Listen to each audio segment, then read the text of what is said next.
నమస్తే స్పెషల్ డిబేట్కి స్వాగతం. నేను రవిశంకర్ బిళ్ళ. వివిధ వర్గాల ఆకాంక్షలు నెరవేర్చాలనే ఉద్దేశంతో ప్రత్యేక హోదా సాధనే లక్ష్యంగా జై భారత్ నేషనల్ పార్టీ ఏర్పడింది. ప్రత్యేక హోదా సాధన విషయంలో అన్ని పార్టీలు విఫలమయ్యాయని, ప్రత్యేక హోదా తీసుకొచ్చేందుకు పుట్టిందే జై భారత్ నేషనల్ పార్టీ అని, సమస్యల పరిష్కారం కావాలంటే రాజ్యాధికారం కావాలని అంబేద్కర్ చెప్పారని, ఆ దిశగా అడుగులేస్తూ రాజకీయాల్లో కొనసాగాలని నిర్ణయించుకున్నానని జై భారత్ నేషనల్ పార్టీ అధ్యక్షులు జేడి లక్ష్మీనారాయణ స్పష్టం చేశారు.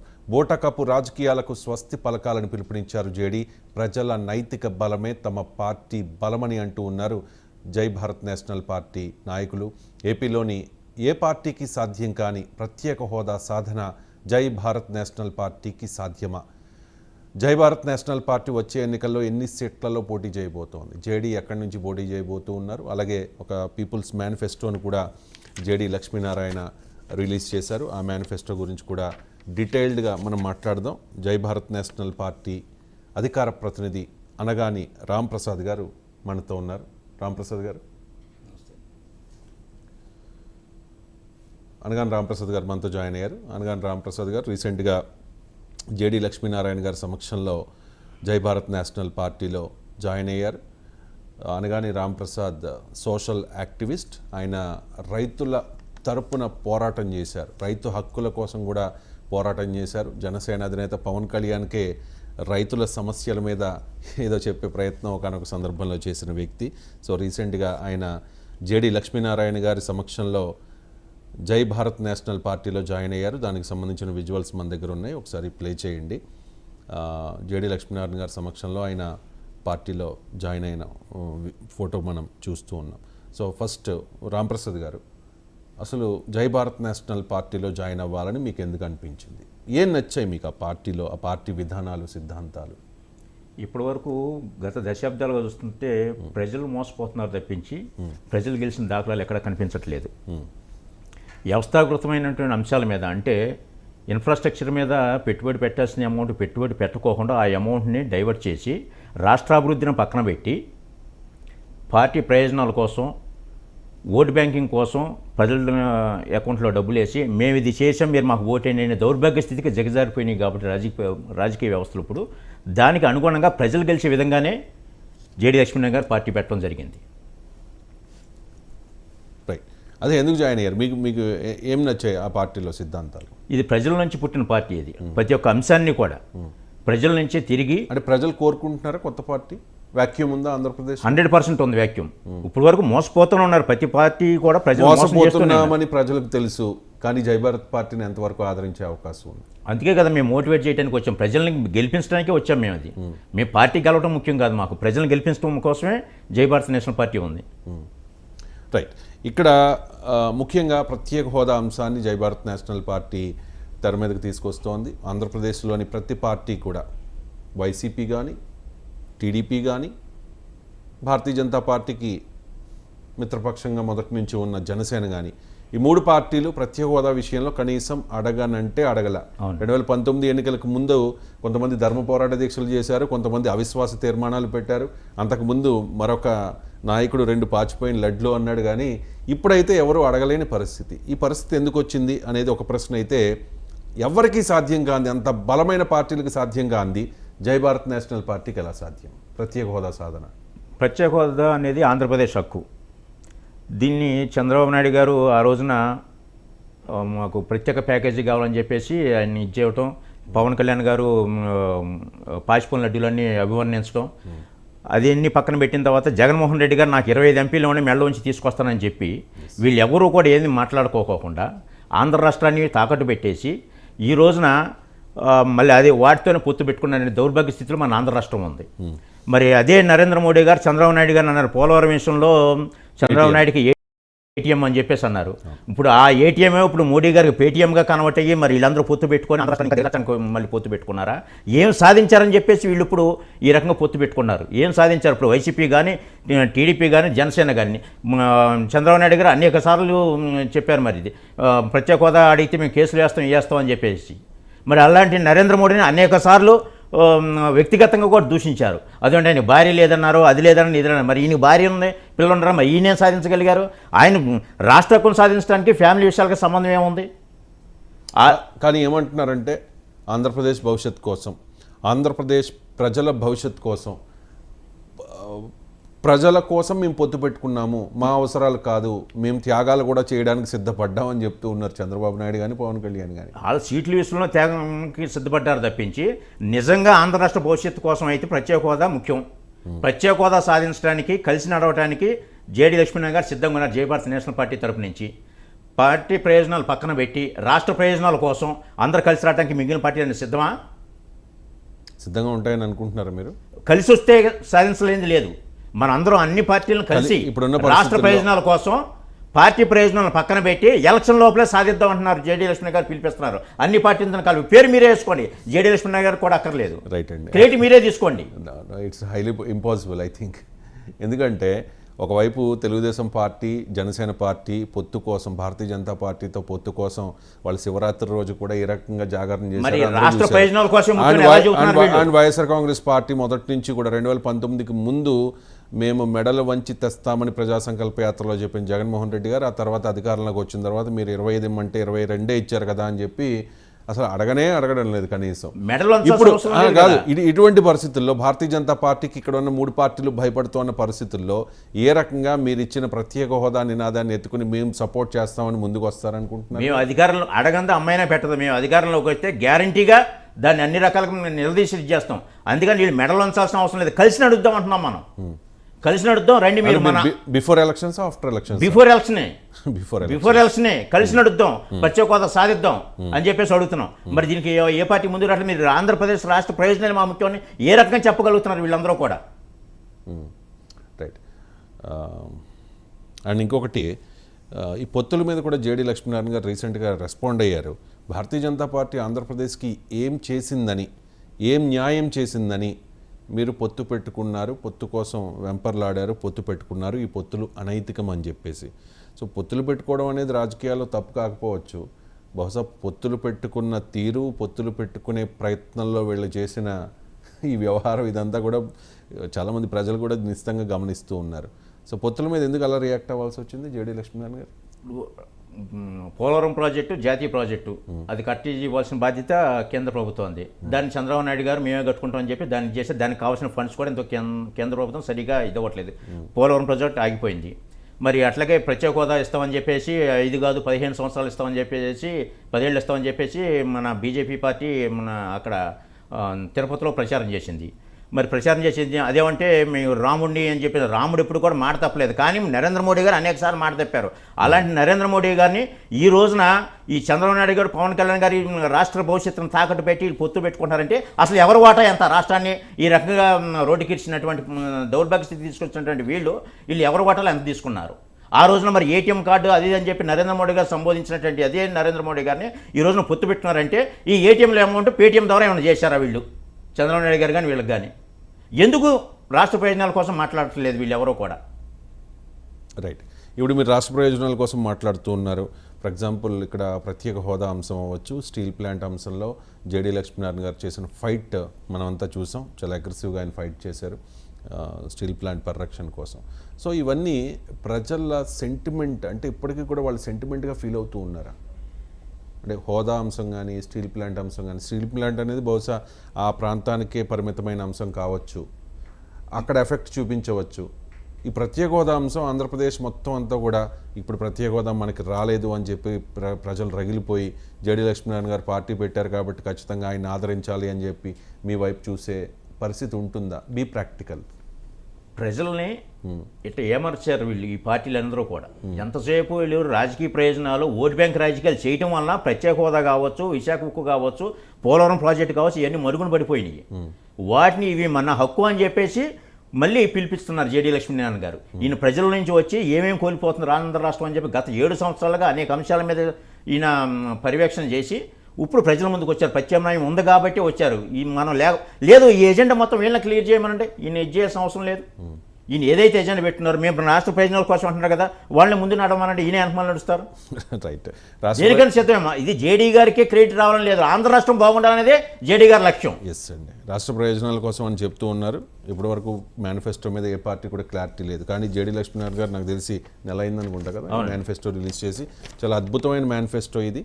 నిజంగా మిగిలిన పార్టీలు ఆదర్శంగా తీసుకోవాల్సిన మేనిఫెస్టో, ఓట్ల కోసం రాజకీయ లబ్ధి కోసం విడుదల చేసిన మేనిఫెస్టో కాదు. ప్రత్యేక హోదా ఆంధ్రప్రదేశ్ హక్కు. ప్రత్యేక హోదా వస్తే ఆంధ్రప్రదేశ్లో ఇక్కడ యువతకి ఉపాధి అవకాశాలు వస్తాయనే ఉద్దేశంతో, అలాగే విభజన హామీలు, చాలా విభజన హామీలు ఉన్నాయి. ఇప్పటివరకు ఈ విభజన హామీల విషయంలో క్లారిటీ లేదు. ఎంత ఇచ్చారు ఏంటి అనే దాని మీద కూడా క్లారిటీ లేదు. చాలా హామీలు ఇచ్చారు, విభజన చట్టంలో చాలా హామీలు ఉన్నాయి, అవన్నీ కూడా అమలు అవ్వని పరిస్థితి. నిన్న చంద్రబాబు నాయుడు గారు ఒక కామెంట్ చేశారు, రాంప్రసాద్ గారు, ఒక్క హోదా విషయంలో తప్ప మిగిలిన అన్నీ కూడా మేము అప్పుడు పొత్తు పెట్టుకుని సాధించామని చెప్పేసి. మరి ఆయన 648 మేనిఫెస్టో ఇచ్చేశారు, మరి ఏం సాధించారు, ఎన్ని ఇంప్లిమెంట్ చేశారు? రుణమాఫీ కూడా ఇస్తామని చెప్పి ఇవ్వకుండా వాళ్ళ మేనిఫెస్టో మాత్రమే కాదు, విభజన చట్టంలో ఉన్న హామీలు వాస్తవానికి చాలా మట్టుకు అమలు అవ్వాల. ప్రత్యేక హోదా సాధిస్తామంటున్నారు జేడీ లక్ష్మీనారాయణ గారు, దాంతోపాటు విభజన హామీల అమలు సాధిస్తామంటూ ఉన్నారు. అండ్ చాలా ఇంట్రెస్టింగ్గా ఉన్నాయి రాంప్రసాద్ గారు, నేను చూశాను. ఇప్పుడు జాబ్ క్యాలెండర్, జగన్మోహన్ రెడ్డి అధికారంలోకి వచ్చే ముందు ప్రతి ఏటా జాబ్ క్యాలెండర్ జనవరి 1న కదా జాబ్ క్యాలెండర్ ఇస్తామని చెప్పారు. ఇప్పటివరకు జాబ్ క్యాలెండర్ ఇచ్చిందే లేదనుకుంటా. లేదండి. యూపీఎస్సీ తరహాలో, యూపీఎస్సీ అంటే సివిల్స్ ఎగ్జామ్ జరుగుతుంది, నోటిఫికేషన్ డేట్ ఉంటుంది, ఎప్పుడు ప్రిలిమ్స్, ఎప్పుడు మెయిన్స్, ఎప్పుడు ఇంటర్వ్యూ, ఎప్పుడు అన్ని ఎవ్రీథింగ్ ఒక సిస్టమేటిక్గా జరుగుతుంది. అదే తరహాలో ప్రతి ఏడాది కూడా జాబ్ నోటిఫికేషన్లు ఇస్తాం. జనవరి 26న గ్రూప్ 1, ఆగస్టు 15న గ్రూప్ 2, సెప్టెంబర్ 5న డిఎస్సి, అక్టోబర్ 31న ఎస్ఐ కానిస్టేబుల్. అంటే ఆ తరహాలో చేస్తామని చెప్పి. ఇంకో 2-3 ఉన్నాయి, నేను చదివి వినిపిస్తాను. మహిళల చేతుల్లో మద్యపాన నిషేధం, అంటే వాళ్ళ చేతుల్లోనే ఉంటుంది అని చెప్పి. వారు వద్దంటే వద్దు, పర్మిట్ విధానం అమలు. వాళ్ళు వద్దనుకుంటే ఆ ఏరియాలో వైన్ షాప్ ఉండనివ్వరు, రైట్. అండ్ ఇక్కడ తెలంగాణలో మహిళలందరికీ కూడా ఉచిత బస్సు ప్రయాణ సౌకర్యం కల్పించారు.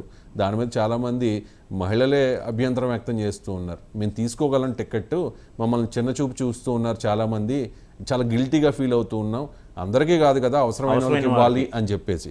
జేడీ లక్ష్మీనారాయణ గారు పెట్టిన ఈ మేనిఫెస్టోలో విద్యార్థులకు, వృద్ధులకు, దివ్యాంగులకు, గర్భిణీలకు ఆర్టీసీ బస్సులలో ఉచిత ప్రయాణం. నిజంగా ఎవరికి అవసరం ఉందో వాళ్ళకి వెసులుబాటు ఉంటే ఖచ్చితంగా ఉపయోగపడుతుంది. అండ్ ప్రతి జిల్లాకి పోటీ పరీక్షల కేంద్రం, స్కిల్ డెవలప్మెంట్ సెంటర్, అంటే యువతకు వారి దీనిలో స్కిల్ డెవలప్మెంట్ కోచింగ్ ఇవ్వడం అన్నమాట. సో ఇవన్నీ కూడా చాలా క్యాచీగా ఉన్నాయి, ప్రజల్ని అట్రాక్ట్ చేసే విధంగా ఉన్నాయి. నిజంగా చెప్పాలంటే ప్రజలు కాదు ఆదర్శంగా, మిగిలిన పార్టీలు మేనిఫెస్టోలు రూపొందించే క్రమంలో జేడీ లక్ష్మీనారాయణ గారి ఈ మేనిఫెస్టోను ఆదర్శంగా తీసుకుంటే బాగుంటుందేమో, రైట్. ఈ మేనిఫెస్టో అండి చాలా బాగుంది, ప్రజలకు చేరువయ్యే ప్రయత్నం చేస్తూ ఉన్నారు జేడీ లక్ష్మీనారాయణ గారు. వీఆర్ఎస్ తీసుకున్న తర్వాత ప్రజల్లో ఉన్నారు, రైతులతో మమేకమయ్యారు, చాలామంది విద్యార్థులతో మాట్లాడారు, ఆ తర్వాత రాజకీయాల్లోకి వచ్చారు. ఆ రాజకీయాల్లోకి వచ్చిన తర్వాత కూడా ఆయన ఎప్పుడూ కూడా వెనకడుగు వేయలేదు. విశాఖపట్నం నుంచి 2019లో పోటీ చేశారు, 2,88,000 ఓట్లు అక్కడ తెచ్చుకున్నారు. ఆయన ఓం చరిష్మా అవ్వచ్చు, లేకపోతే జనసేన పార్టీ వేవ్ అవ్వచ్చు, వాట్ ఎవర్. ఇక్కడ సమస్యల పరిష్కారం కావాలంటే రాజ్యాధికారం కావాలి, ఆ దిశగా అడుగులు వేస్తూ నేను రాజకీయాల్లో కొనసాగుతాను అని చెప్పి. నిజంగా జేడీ లక్ష్మీనారాయణ గారు వీఆర్ఎస్ తీసుకున్న తర్వాత చాలామంది అంత మంచి పొజిషన్ కదా ఎందుకు వదులుకున్నారు అని అడిగిన వాళ్ళు ఉన్నారు. ఆ తర్వాత రాజకీయాల్లో ఆయన ఏమన్నా తప్పడడుగులు వేస్తున్నారా ఏంటి, ఆయన స్థాయిని తగ్గించుకుంటున్నారా అని చెప్పి క్వశ్చన్ చేసిన శ్రేయోభిలాషులు కూడా ఉన్నారు. కానీ ఆయన ప్రయత్నం అయితే కొనసాగుతూనే ఉంది, ఏదో సాధిద్దాం అని చెప్పి. అది ఎంతవరకు వర్కౌట్ అయ్యే అవకాశం ఉందంటే మిగిలిన వాళ్ళకి జేడీ లక్ష్మీనారాయణ గారికి తేడాదేనండి. మిగిలిన వాళ్ళు అందరూ కూడా పార్టీ పెట్టి మేనిఫెస్టోని తయారు చేస్తారు. ఈయన ప్రజల్లో తిరిగి ప్రజా సమస్యలు తెలుసుకొని దాని ద్వారా వచ్చిన అవుట్పుట్ని మేనిఫెస్టో రూపంలో పెట్టి ఆ తర్వాత పార్టీ పెట్టారు. సో జేడీ లక్ష్మీనారాయణ గారికి వీరికి అదే సాధ్యం. ఇప్పుడు యువత ఉందండి, ఈ మిగిలిన పార్టీలు అన్నీ కూడా సంక్షేమం ఇస్తున్నారు తప్పించి అభివృద్ధి దిశగా పక్కన పెట్టేశారు ఆంధ్ర రాష్ట్రాన్ని మ్యాక్సిమం. అలాంటి పరిస్థితుల్లో యువతను ఎంకరేజ్ చేయాలి అన్ని రకాలుగా. సపోజ్ టాలెంట్ ఉన్నటువంటి యువత, మనకి నైపుణ్యం కలిగినటువంటి వాళ్ళు చాలామంది ఉన్నారు మన దేశంలో కానీ రాష్ట్రంలో కానీ. వీళ్ళని గుర్తించి ఏ ప్రభుత్వం కూడా వాళ్ళని సహకరించిన దాఖలాలు ఎక్కడా కనిపించట్లేదు. ఈ ప్రక్రియలో గత 7 సంవత్సరాలుగా జేడీ లక్ష్మీనారాయణ గారు అనేక మందిని గుర్తించడం జరిగింది. ఒక పవన్ అని కావచ్చు, లేకపోతే డ్రోన్ రాజు అని కావచ్చు, ఇలాంటి వాళ్ళని అనేక రకాల గుర్తించి వీళ్ళంటి యువతకి మనం ఆ ప్రభుత్వం కనుక అధికారం ఇచ్చి ప్రభుత్వం కనుక సహకారం ఉంటే కనుక అన్ని రకాలుగా వీళ్ళని రాష్ట్ర అభివృద్ధిలో భాగస్వామి చేయాలని లక్ష్యంగానే ఈ మేనిఫెస్టో తయారు చేయడం జరిగింది. అట్లాగే రైతు అనేక కష్టాలు పడుతున్నాడు. ఈ రైతుని ఎంతసేపు కూడా బయట నుంచి చూస్తున్నారు తప్పించి ఎవరికి కష్టం విలువ తెలియదు. కాబట్టి ఈయన స్వయంగా దిగి 12 ఎకరాలు వ్యవసాయం చేస్తున్నారు ఇక్కడ ధర్మవరం దగ్గర, రాజమండ్రి దగ్గరలో. మరి అందుకనే రైతు కష్టం తెలుసు కాబట్టి రైతుకి గిట్టుబాటు ధరగా మిగిలిన ఇచ్చే పథకాలు కాకోకుండా, అంటే చేయూత కింద 10,000 లేదా వ్యవసాయ ఖర్చులకు 5,000 కాకోకుండా స్వామినాథన్ కమిషన్ ప్రకారం గిట్టుబాటు జరగడానికి దేశంలో మొట్టమొదటి పార్టీ జై భారత్ నేషనల్ పార్టీ కంకణం కట్టింది. మరి ఏ పార్టీకైనా ధైర్యం ఉందా దేశంలో మరి రైతులకు గిట్టుబాటు జరగడానికి? ఇలా అనేక అంశాలని ఒకటి కాదు. అట్లాగే ప్రతి నియోజకవర్గానికి 100 కోట్లు గ్రాంట్ ఇవ్వటం ప్రతి సంవత్సరం. అట్లాగే గ్రామానికి కూడా మళ్ళీ ఈ అమౌంట్ ఏదైనా సరే స్కూటనింగ్, థర్డ్ పార్టీ స్కూటనింగ్ చేసేదో ప్రజల చేతే, ఎవరికో ఎమ్మెల్యే చేతికో లేదంటే సర్పంచ్ చేతికి వెళ్ళి డబ్బులు దుర్వినియోగం అవటం కాదు. ప్రతి ఒక్కటి స్కూటనింగ్ ప్రజల చేతే చేసే విధంగా జేడి లక్ష్మీనారాయణ గారు కార్యాచరణ రూపొందించడం జరిగింది. అట్లాగే పుట్టిన ఆడపిల్లకి ప్రభుత్వమే టేకు చెట్టు కానీ లేకపోతే గంధపు చెట్టు కానీ పిల్లతో పాటు సంపద కూడా పెరగాలి. అంటే ఆడపిల్ల పుట్టిందంటే ఒక కుంపటిలాగా ఉంది, తయారైందనే పరిస్థితిలో ఉన్నారు. కాబట్టి వీళ్ళని ఎంకరేజ్ చేయడం, ఆడపిల్లలు పుట్టితే ఎంకరేజ్ చేయడం కోసం, ఆ కుటుంబానికి ఆడపిల్లకి ఒక ధైర్యం ఇవ్వడం కోసం ఒక టేకు చెట్టు, ఒక గంధపు చెట్టు ఇచ్చే అవకాశం కూడా ప్రభుత్వం భరించే విధంగా మేనిఫెస్టో రూపొందించడం జరిగింది. అట్లాగే ఒక పాప ఉయ్యూరులో జంపాని శ్రీవల్లి అని చెప్పేసి మన ట్రైకొండోలో గోల్డ్ మెడల్ సాధించింది. ఆ పాప జేడి లక్ష్మణ్ గారిని కలిసి నేను ఐపీఎస్ ఆఫీసర్ని అవ్వాలనుకుంటున్నాను మీలాగా, కానీ నాకు ఎన్సీసీలో నాకు ప్రావీణ్యం లేదు, నాకు ఆర్థిక స్తోమత కూడా లేదని చెప్పేసి చెప్పేటప్పటికి ఆవిడ యొక్క మనోవేదన అర్థం చేసుకుని ఈ మేనిఫెస్టోలో 6వ తరగతి నుంచి ఎన్సీసీ క్రీడా రంగానికి అభివృద్ధి. ఎందుకంటే ఇప్పుడున్నటువంటి పిల్లలు ఈ కాంపిటేటివ్ తత్వానికి అవ్వలేకపోతున్నారు ముందరగా. ఎందుకంటే అది ఒక మనోధైర్యాన్ని నింపాలంటే పిల్లలకి ఎప్పుడైనా సరే క్రీడా రంగమే ముఖ్యమైన ధైర్యాన్ని ఇస్తుంది అనమాట. ఇవాళ ఓడిపోతే రేపు నేను గెలవాలని ఒక మానసికంగా దృఢంగా ధైర్యాన్ని ఇవ్వడం కోసమే క్రీడారంగం ఇంపార్టెంట్. అలాంటి క్రీడారంగం ఈ రోజున ఈ కాంపిటేటివ్ ఎడ్యుకేషన్ వచ్చిన తర్వాత అసలు అన్ని రకాలుగాను మడుగున పడిపోయింది. అందుకనే చిన్నప్పటి నుంచి 6వ తరగతి నుంచి ఎన్సీసీ ఇవన్నీ కూడా క్రీడారంగం అభివృద్ధి చేసే విధంగా ఎంకరేజ్ చేసే విధంగా మేనిఫెస్టోలో జరగడం జరిగింది. ఇప్పుడు ఏ పాప అయితే నేను చెప్పానో ఆ పాప జేడి లక్ష్మణ్ గారి సహకారంతో ఎన్సీసీ ఉన్న స్కూల్లో జాయిన్ అయింది. 2 రన్నింగ్లో కూడా ఫస్ట్ వచ్చింది. మళ్ళీ తైకొండలో 2 సార్లు గోల్డ్ మెడల్ కొట్టింది. ఇట్లా ప్రతిభ ఎక్కడైతే ఉందో వాళ్ళందరూ గుర్తించడమే పనులుగా జేడి లక్ష్మణ్ గారు ఉన్నారు. మరి ఇంతవరకు ఏ ప్రభుత్వం అయినా సరే, రాష్ట్రం కానీ కేంద్రం కానీ ప్రభుత్వం గుర్తించి వాళ్ళని ఎంకరేజ్ చేసిన దాఖలాలు ఎక్కడైనా ఉన్నాయా? ఇప్పుడు సపోజ్ మన ఈవీఎం మిషన్స్లో ప్రాబ్లమ్స్ ఉన్నాయన్నారు. ఈవీఎం మిషన్లో ప్రాబ్లమ్స్ ఉన్నాయి. మరి అది రెక్టిఫై చేయడానికి ప్రభుత్వం చేత సర్టిఫికేట్ పొందిన కంపెనీలు మాత్రం ముందుకు రావాలి. కానీ దానికంటే ఎక్కువ నైపుణ్యం కలిగినటువంటి వ్యక్తులు ఉన్నారు ఈజీగా క్లారిఫై చేయడానికి. మా జయలక్ష్మణ్ గారు గుర్తించిన పవన్ కానీ వీళ్ళకి గనక అవకాశం ప్రభుత్వం చేకూరితే 1 డేలో రిపోర్ట్ తీసుకొని రావడానికి సిద్ధంగా ఉన్నారు. మరి ఇలాంటి వాళ్ళని ఎంకరేజ్ చేయడం కోసమే ఆర్థికంగా ఎంకరేజ్ చేసి వాళ్ళని పారిశ్రామికవేత్తలుగా తీర్చిదిద్ది యువతని రాష్ట్ర అభివృద్ధిలో భాగస్వామ్యం చేయడమే లక్ష్యంగా జయలక్ష్మణ్ గారు పార్టీ పెట్టడం జరిగింది. ఇట్లా యువతని అన్ని రకాలుగాను, ఇటు వ్యవసాయ రంగంలో కానీ, ఇటు పారిశ్రామికవేత్తలుగా కానీ, ఇటు రాజకీయంగా కానీ, ఉద్యోగ అవకాశాలు అన్ని రకాలుగా తీర్చిదిద్దడానికి జయలక్ష్మణ్ గారు ముందుకొచ్చారు. కాబట్టి మిగిలిన పార్టీలకి ఈ పార్టీకి ఉన్న తేడా అదే. రైట్, మిగిలిన పార్టీలకి మీ పార్టీకి ఉన్న తేడా చెప్తూ ఉన్నారు.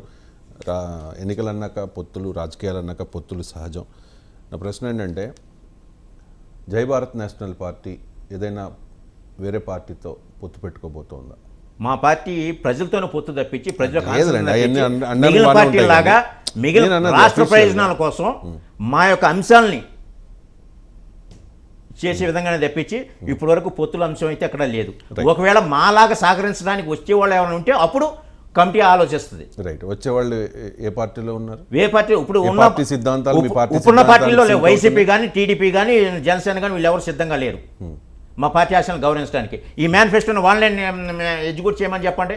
ఇది ఎగ్జిక్యూట్ చేయండి, లేదు ఇది ఎగ్జిక్యూట్ చేయని పక్షంలో రీకాల్ చట్టం ద్వారా మేమే దిగిపోతామని చెప్పి ఛాలెంజ్ చేస్తే కనుక ఇమీడియట్గా అసలు జయలక్ష్మణ్ గారు శుభ్రంగా మనవరాలతో వెళ్ళి ఆడుకుంటారు. రైట్. రీకాల్ అనేది ఎప్పటి నుంచి ఇప్పుడు నాకు తెలిసి ఉంది, అందుకని చెప్తున్నా ఇది మేము అమలు జరుపుతాం. జేడీ లక్ష్మణ్ గాంధీ రాష్ట్ర ప్రయోజనాల కోసం చాలా బాగుంది మేనిఫెస్టో, మేము అమలు జరుపుతామని చెప్పి ఏ పార్టీ ముందుకు వచ్చినా సరే. రైట్. రీకాల్ అనే ప్రపోజల్ నాకు తెలిసి జేడీ లక్ష్మీనారాయణ గారు పెట్టారు. మరి ఆ ధైర్యంతోనే పెట్టింది, ప్రజల నుంచి పుట్టిన పార్టీ అనేది. అందుకే మేము ఎన్నిసార్లు అండ్ పవన్ కళ్యాణ్ కూడా ఒక సందర్భంలో ప్రస్తావించారు, ఎవరైనా హామీలు ఇచ్చి అధికారంలోకి వచ్చిన తర్వాత వాటిని అమలు చేయకపోతే దిగిపోవాలి అని చెప్పి, రీకాల్ చట్టం రావాల్సిన అవసరం ఉంది అని చెప్పి. ఆయన జీరో బడ్జెట్ పాలిటిక్స్ అన్నారు. మళ్ళీ ఇప్పుడు అది అన్ని విడిచిపెట్టేసి ఏకంగా మళ్ళీ ఈ మద్యం డబ్బు బిర్యానీలు పంచే వాటితోనే కార్యాచరణ చేపడుతున్నారు కదా. ఇంకా ఆయన మాటకి ఎక్కడ విలువ ఉంది? రైట్. మేము డబ్బు పంచే కార్యక్రమం ఎప్పుడూ చేయట్లేదు, ప్రజల్ని చైతన్యం చేయడమే మా party agenda. Right. And Pawan Kalyan garu ఏంటంటే గతంలో వేరే సిద్ధాంతాలు అది ఇది అనేవారు, ఇప్పుడు ఏంటంటే రియాలిటీకి దగ్గరగా వచ్చేసారు. గెలవాలి, అసెంబ్లీలో అడుగు పెట్టాలంటే ఏం చేయాలి? ప్రజలతో మమేకం అవ్వాలి. ప్రజలతో మమేకం అవ్వకుండా గెలవాలంటే ఎలా కుదురుతుంది? ప్రజలతో మమేకం అయ్యారు. జేడీ లక్ష్మణ్ గారు గత 7 సంవత్సరాలుగా 70% ప్రజల్లో మమేకం అయ్యి ఉన్నారు. పవన్ కళ్యాణ్ గారికి జేడీ లక్ష్మణ్ గారికి తేడా అదే. రైట్. అండ్ జేడీ గారు ఎక్కడ పోటీ చేయబోతున్నారు సార్? మ్యాక్సిమం వైజాగ్ నుంచేనండి. నేను చెప్తూ ఉన్నారు వైజాగ్ నుంచి పోటీ చేస్తానని చెప్పి, వాళ్ళ అమ్మాయి కూడా పోటీలో ఉంటారు అని చెప్పి ప్రచారం జరుగుతుంది. ఇది కుటుంబ రాజకీయాలు కాదండి. వాళ్ళ అమ్మాయి కానీ ప్రచారానికి వస్తారు అంతవరకే. ప్రచారం. కుటుంబ రాజకీయాలకి ఆయన ఎప్పుడు ఇచ్చారు. జాతి ఫ్యామిలీ మెంబర్స్ ప్రచారానికి వస్తారు, అంతేగాని వాళ్ళని భాగస్వామ్యం చేసి పదవులు ఇచ్చి చేయాలనేది ఏం లేదండి. విశాఖ ఎంపీగానే పోటీ చేస్తున్నారా? ఎమ్మెల్యేగానే పోటీ చేయదు. ఎమ్మెల్యేగా ఇంకా అది కమిటీ డిసైడ్ చేయాలి, చేస్తారండి. ఈ ఎలక్షన్ నోటిఫికేషన్ వచ్చిన కమిటీ డిసైడ్ చేస్తారు. జేడీ గారితో పాటు ఎంతమంది పోటీ చేస్తున్నారు 175కి? ఆంధ్ర రాష్ట్రంలో ప్రతి చోట మేము కమిటీలు వేసామండి. అన్ని చోట్ల పోటీ చేయడానికి జై భారత్ నేషనల్ పార్టీ సిద్ధంగా ఉంది. రైట్ అండి. మీ పార్టీలోకి వచ్చే వాళ్ళలో మీరు చూసేది ఏంటి? ఏదండి? మీ పార్టీలోకి వద్దాం అనుకున్న వాళ్ళలో మీరు చూసేది ఏంటి? కేసులు ఉండకూడదు వాళ్ళ మీద, డబ్బులు, సేవా దక్కువతో ఉండాలి. డబ్బులు election commission norms and conditions ప్రకారమే ఖర్చు పెట్టగల స్తోమత ఉన్న వాళ్ళని మాత్రమే తప్పించి మద్యము డబ్బు బిర్యానీలు పనిచేసి ప్రజల్ని ఏమర్చడం ఇలాంటివి లేకోకుండా ప్రజల సమస్య మీద పోరాడే వాళ్ళని కానీ ప్రజలతో మమేకం అయ్యే వాళ్ళని ఇలాంటి వాళ్ళని మాత్రం మేము సేకరిస్తాం తప్పించి డబ్బు ప్రాధాన్యత కాదు. వాళ్ళు ఎలక్షన్ నామ్స్ ప్రకారం ఖర్చు పెట్టగల స్తోమత ఉన్న వాళ్ళు ఉంటే చాలు. ఇది మా మెయిన్ ఎజెండా. కేసులు గీసులు ఏమి లేకోకుండా అందరిలాగా మీరు అన్ని కోట్లు ఉండే ఇన్ని కోట్లు ఉండే మా పార్టీ ఫండ్ ఎంత, మీరు ఇంత ఖర్చు పెట్టాలి 50 కోట్లు ఉన్నాయా అని చెప్పేసి ఇలాంటి కండిషన్స్ అయితే ఏమీ లేవు. ప్రజాబద్ధంగానే ఎలక్షన్ కమిషన్ నామ్స్ ప్రకారమే ఉంటుంది మా దగ్గర ఏదైనా కానీ. ఎవరైనా అప్రోచ్ అయ్యారా ఇప్పటి వరకు మీ పార్టీలో? చాలామంది అప్రోచ్ అవుతున్నారు. ఒకరేంటి, ఓకే, చాలామంది అప్రోచ్ అవుతున్నారు. మీ పార్టీలో చేరుతాము, మాకు టికెట్ ఇవ్వండి అని అడిగిన వాళ్ళు ఉన్నారా? ఎందుకు లేరండి, అంటున్నారు, రోజు వస్తున్నారు. అంటే ఏదన్నా ఒక సంచలనం చూడబోతున్నావా 2024 ఎన్నికల తర్వాత? గ్యారంటీగా చూస్తారు సంచలనాలు. సంచలనం సృష్టించడానికి కదా ఆయన సిబిఐలో ఒక మార్పు చూశారు, నాణ్యానికి ఒక పక్కనే చూశారు. రాజకీయంలో రెండో నాణ్యాన్ని చూస్తున్నారు, రెండో పక్కన చూడబోతున్నారు నాణ్యానికి. కాస్త గ్యాప్ వచ్చింది అంతే గ్యాప్ వచ్చింది. గ్యాప్ కూడా కాదు, ఈయన నేర్చుకుంటున్నారు. గత 7 సంవత్సరాలుగా జనంలో ఉండి ప్రతి ఒక్క అంశాన్ని నేర్చుకొని ఆ యొక్క ప్రజల యొక్క ఆకాంక్షల ప్రకారం ఈ మేనిఫెస్టో తయారు చేయడం జరిగింది తప్పించి ఈయన మిగిలిన పార్టీలాగా పార్టీ పెట్టి మేనిఫెస్టో తయారు చేయలేదు. ప్రజల్లో తిరిగి ప్రజల నుంచి పుట్టించారు కాబట్టి పార్టీని ఇంత ధైర్యంగా ఉండగలుగుతున్నారు మీరు. రైట్ అండి. థ్యాంక్ యూ సో మచ్ అండి అనగాని రాంప్రసాద్ గారు. సో అది జై భారత్ నేషనల్ పార్టీ ఒక మంచి సిద్ధాంతాలతో ప్రత్యేక హోదా సాధనే లక్ష్యంగా ప్రజల ఆకాంక్షలను నెరవేర్చే విధంగా మేము పార్టీ పెట్టామని చెప్పి జేడీ లక్ష్మీనారాయణ గారు చెప్తూ ఉన్నారు. సో చాలా నియోజకవర్గాలు పోటీ చేయడానికి ఆ పార్టీ ప్రిపేర్ అవుతోంది. జేడీ లక్ష్మీనారాయణ గారు కూడా విశాఖ నుంచి పోటీ చేయడానికి రంగం సిద్ధం చేసుకుంటూ ఉన్నారు. ఇప్పటివరకు భారతీయ జనతా పార్టీ, టీడీపీ, వైసీపీ, జనసేన ఈ 4 పార్టీలు కూడా ఆంధ్రప్రదేశ్ ప్రయోజనాలని తొంగలో తొక్కాయి. కాబట్టి మేము ఆంధ్రప్రదేశ్ ప్రయోజనాలు నెరవేరే విధంగా చేస్తాము, ప్రత్యేక హోదా సాధిస్తాం, విభజన హామీల అమలే మా ధ్యేయం అంటూ జై భారత్ నేషనల్ పార్టీ చెబుతోంది. చూద్దాం మరి ఈ పార్టీ ప్రభావం ఆంధ్రప్రదేశ్ రాజకీయాలపై ఎలా ఉంటుంది అండ్ ఈ పార్టీకి ఎటువంటి ఆదరణ లభిస్తుంది అనేది. ఇది స్పెషల్ డిబేట్. మరో అంశంతో మళ్ళీ కలుద్దాం. చూస్తూనే ఉండండి 99.